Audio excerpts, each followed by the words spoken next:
2 million at least, yeah, otherwise you are talking. So for us at Teamlease, we're pursuing a vision of putting India to work. And we believe that our biggest challenge in our sprint in that direction is also India's biggest problem. Or rather, let's say India's biggest problem is our biggest problem, and that is that we have a lot of employed poverty. And I think it's, so essentially what I mean by that is that everybody in India today who needs a job, has a job, what they don't have are the wages that they aspire for. So essentially all the rhetoric around jobs, that's why it's confusing and maybe to some extent misdirected. Now, in our view, and in our journey towards putting India to work, we have realized that finally the bridge to solve the problem of wages can be done by formalization, through industrialization, to urbanization, financialization, and human capital. While given the scope of today's discussion, I'm not going to take you through the other elements. Let's focus on human capital.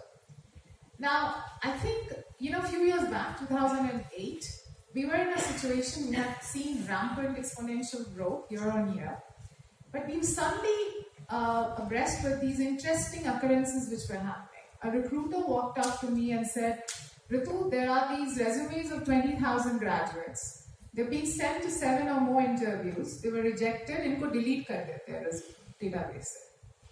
That was one. And honestly, that conversation was a wake-up call for us. And side by side, we were reaching a situation where in a given month, we had 8,000-9,000 open positions, vacancies, requirements from the likes of you and many others. And we were able to only fulfill 3,000, 4,000 at best. So what was happening? Where we have these 20,000 resumes, recruiters want them to be deleted. Essentially, we realized that yes, this is what the skill gap is all about.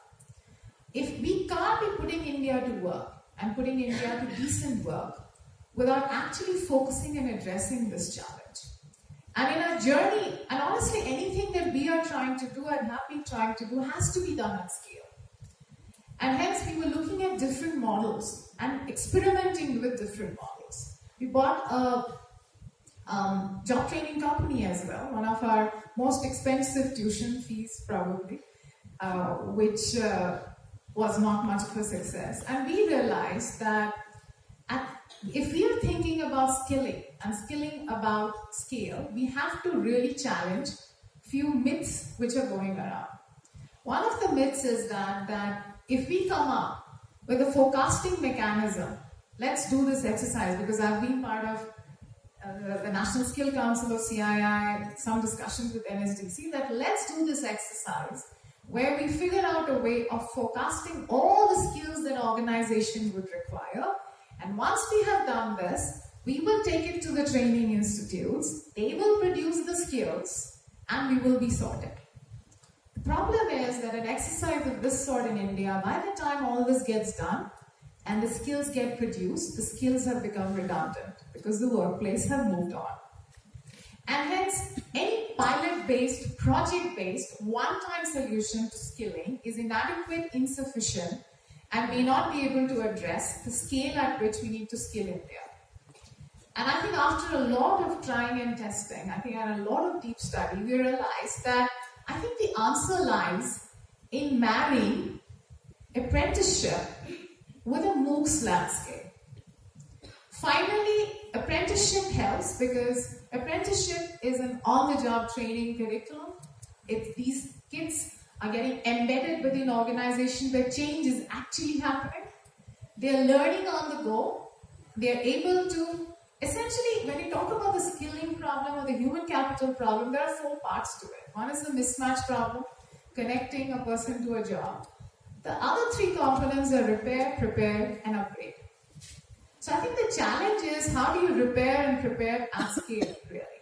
An apprenticeship, we believe, is actually a classic self-healing solution to the skilling problem, where kids at a very early age are getting embedded in different organizations, absorbing the change, the dynamic changes that are happening, and they're learning on the go. Yes, do they need theoretical knowledge? Oh, absolutely. But do they need to be put in classrooms? And can India afford the cost of classroom training, for vocational training for each and every kid? At the scale at which we operate, or the landscape that we're talking about, that will bust us. And honestly, if you see balance sheets of many training companies, it has been the case. So how do we do it? We are sitting at a threshold where bandwidth availability is easy, there is speed available, there is massive digitization that's going on and digitalization, and hence, why not start a phenomenon where skilling can be done through the palms? So essentially invest as much as possible on digital online solutions, combine it and use them as a mechanism by which course curriculums are distributed, are assessed. A modular approach is taken to learning where they do not need to finish everything at one go.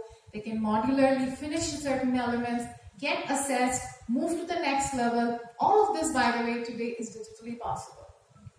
And of course, there is an agenda of legitimacy, for which we have to pick it up with the government. So that's another public policy battle that we are having with the government to ensure that, interestingly, in India, every Ivy League college can offer MOOCs, but no Indian university can offer MOOCs.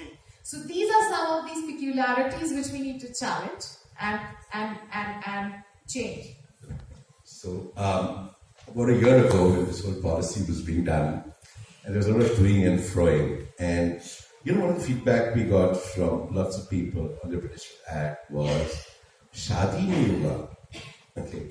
And then he said, okay, it's not an employability problem, it's a respectability problem. So that is why the idea of the universities, etc. Because actually, in Germany, it's perfectly respectable. Was your boss German? Yeah, so in Germany, it's perfectly respectable. But in India, the guy doesn't want to say, nobody wants to marry his daughter to somebody who's a plumber who owns 30,000. They'd rather marry their daughter to a clerk who owns 6,000 in state government. That's true. So I think that also my previous industry, I think the communication industry has to add value to this whole thing. Because the legalization, legislation of the government you will get. And then the next step is, because if you can build a country like Germany on a petition, can we build, part of our country on it is the next challenge. I think that we will overcome it. And it's a communication issue. As more and more people say, I earn $30,000 as a delivery person, and as I earn $30,000 to do my own parlor, as opposed to working for somebody else, and I earn $30,000 through my apprenticeship, and now my job is well upgraded. These things will come in line. Okay, I'm going to spend the next 3 minutes asking anybody on the panel.